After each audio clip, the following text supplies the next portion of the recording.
পিরোজপুরের কচা নদীতে ডুবোচর জেগে ওঠায় ফেরি চলাচলের বিস্তারিত জানাতে যুক্ত হচ্ছেন সহকর্মী গোলাম মোস্তফা।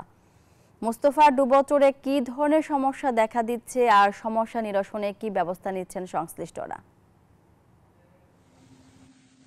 জি মনি, আপনাকে ধন্যবাদ। আমি এখন দাঁড়িয়ে আছি পিরোজপুর টগরা কচা নদীর চরখালি প্রান্তে। ঠিক আমি এখন যেখানে দাঁড়িয়ে আছি আমি একটু আপনাকে দেখাতে চাই।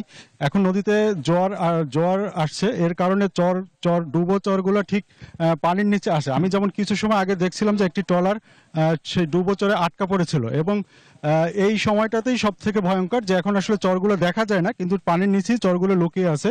তো এই সংশ্লিষ্ট বিষয় নিয়ে এখানকার যে নিয়মিত যারা যাত্রী চলাচল করে এবং ফেরি চালক বা এখানকার যারা ট্রলার চালক আছে তাদের সাথে কথা বলছিলাম, যে তারা বলে যে ডুবো চরগুলো আসলে যখন পানিটা জোয়ারটা চলে আসে তখন বোঝা না যাওয়ার কারণে যে বুঝতে পারে না ঠিক চরটা কোথায় আছে, এই কারণে তারা প্রায় এখানে ঘন্টার পর ঘন্টা ফেরিগুলো আটকে থাকে।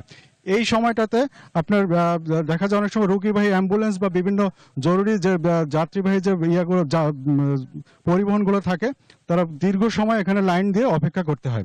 এই বিষয়ে আমি সংশ্লিষ্ট কর্তৃপক্ষের সাথে কথা বলছিলাম। তাদের ভাষ্য মতে এখানকার বিষয়টি নিয়ে তারা খুলনাতে তাদের প্রপোজাল পাঠিয়েছেন এবং যদি এটা দ্রুত, তারা আশাবাদী যে এটা দ্রুত তারা এটা নিয়ে একটা পদক্ষেপ নেবেন এবং এই সমস্যার সমাধান করবে। আমি আপনাকে আর একটি বিষয় জানিয়ে রাখি যে এই ঠিক নদীর চর জায়গার কারণে অপর পাশে ভাঙনের সৃষ্টি হয়েছে। জি, এই ছিল আমার কাছে সর্বশেষ। ধন্যবাদ।